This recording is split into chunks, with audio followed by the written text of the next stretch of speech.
welcome to week 2 with Miss Hickman. This is Science with Miss Hickman. So today we're going to be doing another experiment that's a little messier than the last one, but that's what makes it fun. And it's called alien monster eggs, which sounds really gross, but that's the fun of it, right? So what you need for today is to make sure you have a parent present, which is something I forgot to mention last week. I want you guys to make sure you always have a supervisor nearby, and hey, you have another friend to do science with, so even better. And you're being safe, and that's the main thing that we want with science experiments. So the materials we need for today, if you need to pause it, you can. So we need a large jar to hold your eggs, but I'm only doing 1 egg at a time to conserve material, so I'm only using a smaller jar. You'll need whole raw eggs that are still in the shell. It's really important because if it's not raw and it's hard boiled, it won't work. And then some permanent markers, which are optional, some white or cider vinegar. I'm using white vinegar today.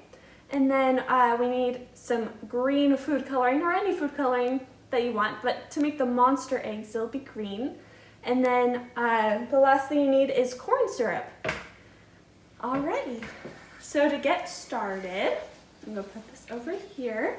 We're gonna get our jar. And then we're going to get an egg. And it doesn't matter what kind of eggs you have, as long as they're raw and in the shell. I have a white egg here. A really important thing to think about when handling eggs is you need to wash your hands after you handle the eggs because they carry salmonella. So safety first.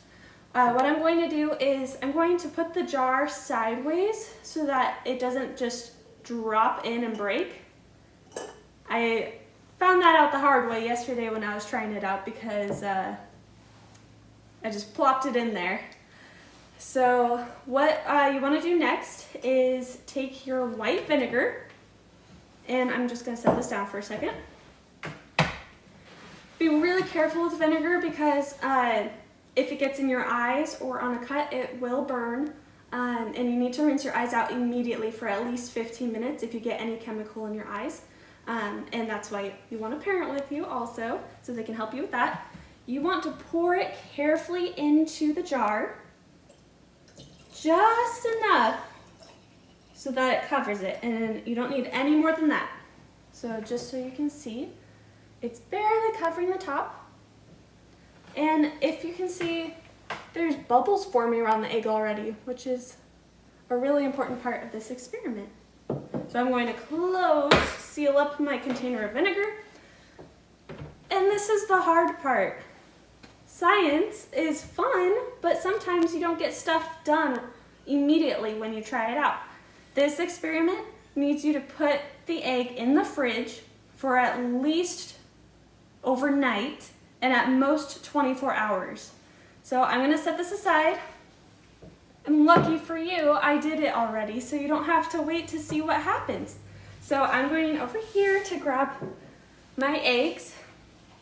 I was really curious to see if brown eggs and white eggs had a difference in what happens. So I did one of each, and I labeled it just so I knew.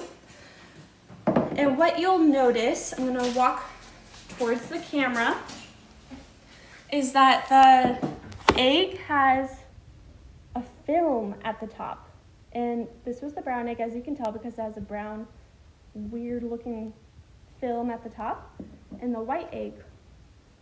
So what I have noticed is that the brown egg is easier to tell that it's working, but you don't actually need brown eggs. So after you have these, you're going to move to your kitchen sink, and we're going to rinse these off. See you there. All right, so we made it to the sink. I put a simple stopper in there so my egg doesn't go down the garbage disposal. So I'm going to gently pour out the vinegar and catch the egg. Oh, it feels so weird.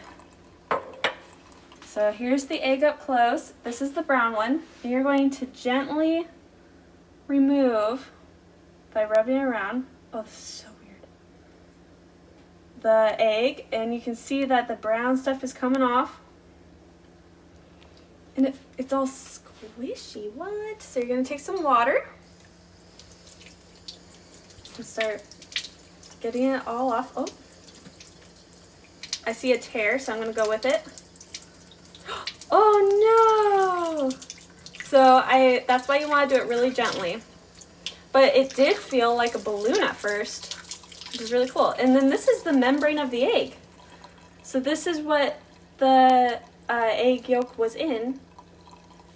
And that's what it is now. So that's the brown egg. And that's what's fun about science, is it's messy. All right, so now we're gonna do the white egg, and now I know how gentle I need to be. And that's okay, that's why you wanna do more than the one egg at once with the large jar. So you're going to pour it out and catch it. Set that aside. I'm going to gentler than last time for me.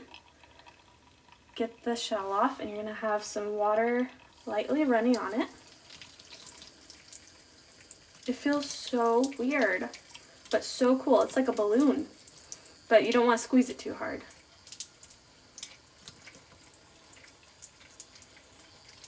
All right, so there we have our egg. It's squishy, and it's really cool. We're gonna move back to the table, and I'll show you what to do next for the monster egg. All right, guys, so we're back to the table. This is the egg. So I was looking at the book, and it's very possible that I didn't leave the egg in long enough.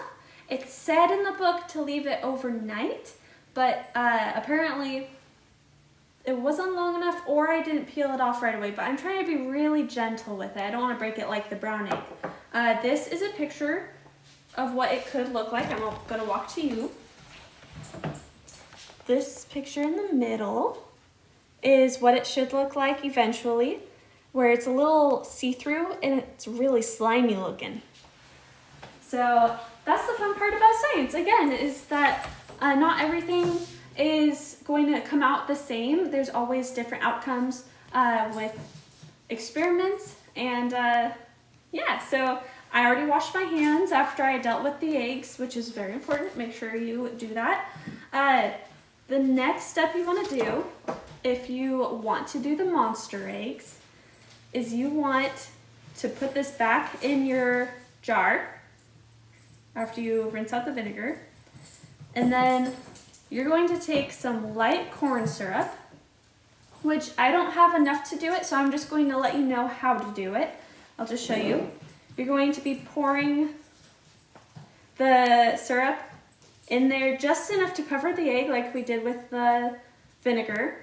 This will be a little harder to pour than the vinegar because it's a much more viscous fluid. And then what you want to do is you also want to add a couple drops of your favorite food color.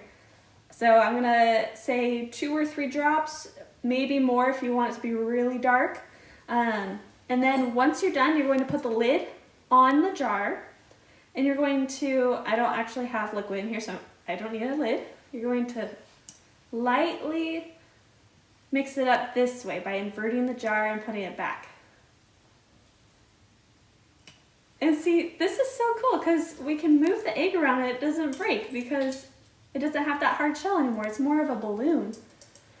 So you're going to let that sit another 24 hours with the monster fluid in there.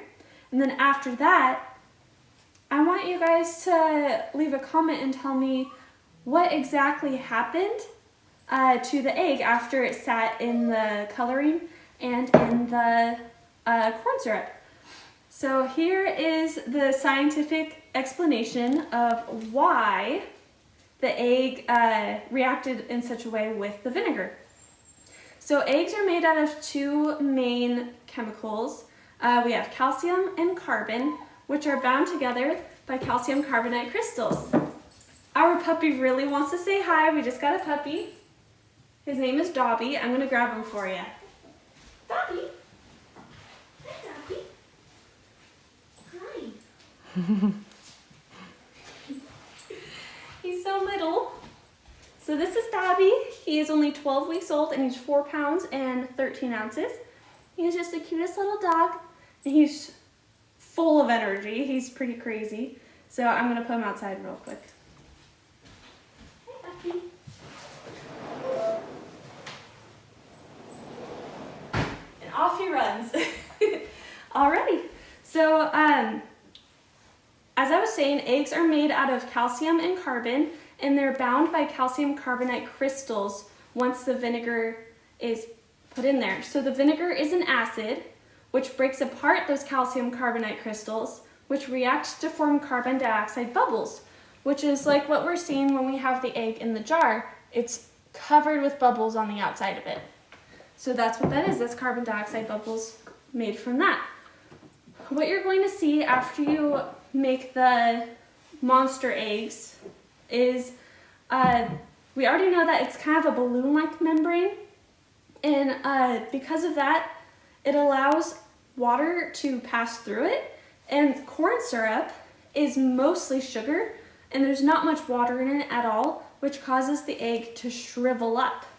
And so once it's waiting, it will be all shriveled and green, and it'll look really gross. And here is a picture of what it should look like after it's done. Moving over here. So this is what it's going to look like. This kid's having a ton of fun. It's going to be wrinkly and green and slimy. So it's just so cool that an everyday thing that we use, like eggs, can turn into something so different just by vinegar. And then if you add corn syrup as well, then it gets wrinkly and gross. So make sure you clean up everything you did. I have to wipe the counter down. It has vinegar on it now, and I need to wash my hands again. You'll want to either throw the egg away or put it down the garbage disposal and rinse it out. Otherwise, eggs can get really stinky. Don't leave it outside or anything, and don't leave it on the table without it being refrigerated. Thank you guys for coming back and doing science with Miss Hickman, and I'll see you guys next week.